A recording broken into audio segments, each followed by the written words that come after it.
I like this question a lot, and it's one of my favorites. And I was actually going to do a post about this, so you're kind of reading my mind.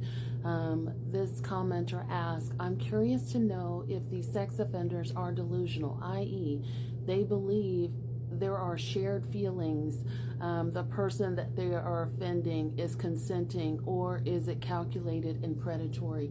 Hi, my name is Dr. Natalie Jones. I've spent several years working with sex offenders.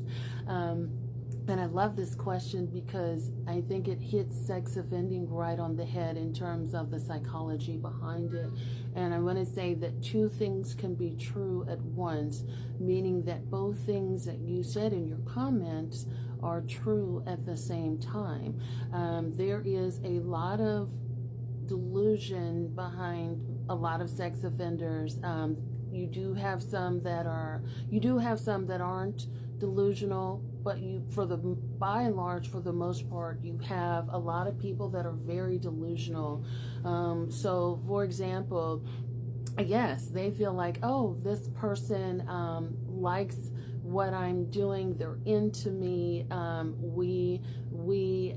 I dig what they're doing. So I'll give an example. When I used to work at prisons, and worked with a lot of sex offenders, if I was going to a training or something like that, another clinician may have to take over my caseload or something like that, or may have to take over a class that I was teaching at the prison.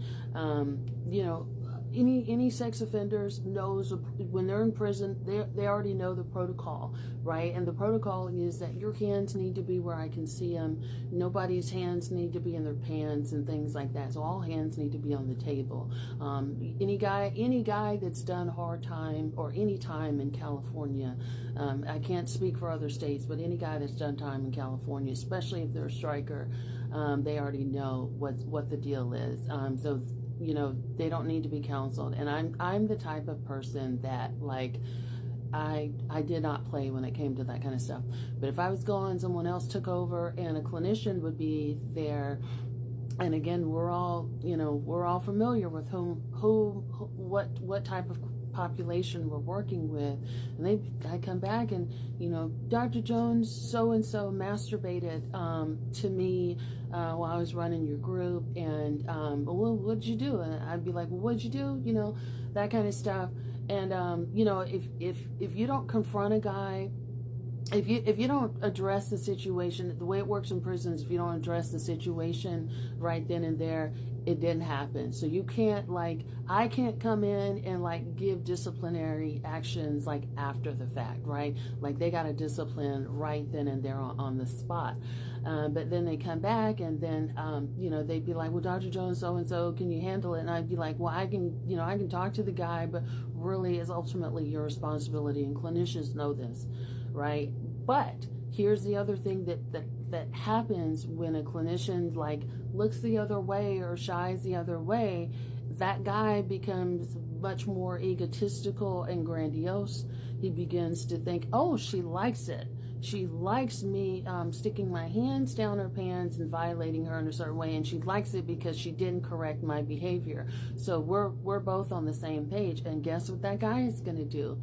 He is going to wait until there's another situation, whether you're walking by his cell or whatever the case may be. Any opportunity he's going to get, and he's going to escalate in that deviant sexual behavior because it wasn't corrected, because he's thinking, oh, she didn't correct me, so she wants to see how far this can go. And so you got to be careful with that, because people will continue to press up on you if you don't correct that offensive behavior. And so you can't smile, you can't look away, you cannot talk in a soft voice.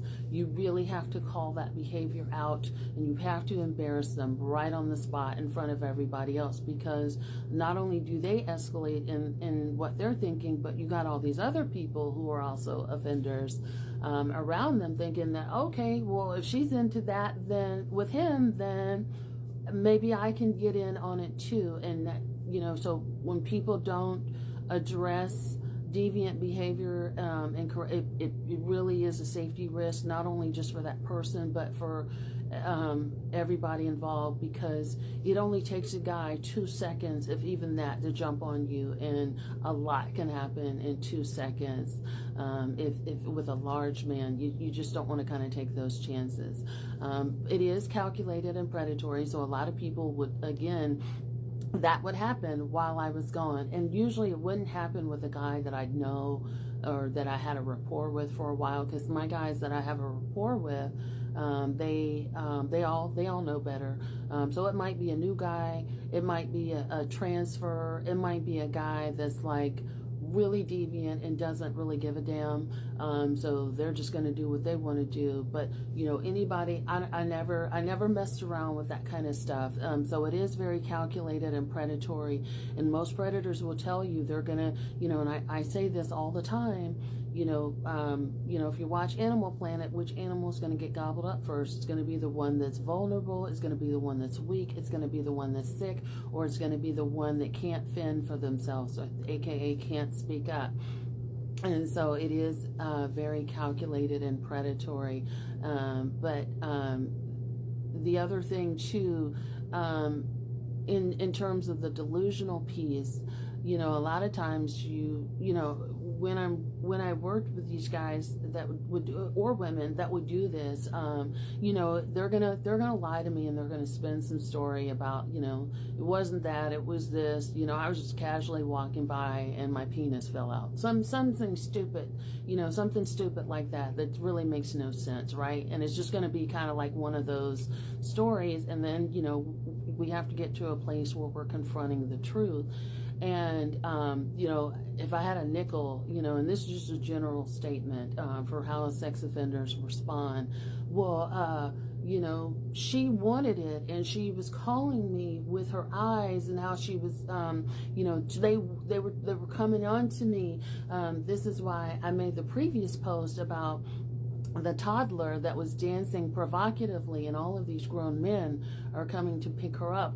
I guarantee you, if you were to isolate those men and she wanted it. She was dancing like that for me. She was looking at me in the eyes. She was practically begging me for it, and she didn't say no, and she tricked me and that kind of stuff. I could see that sort of thing playing out and escalating so fast, it's unreal. But if I had a nickel for every time a person said that, like, that didn't happen, and then when they're confronted with that, it's like, no, they wanted it.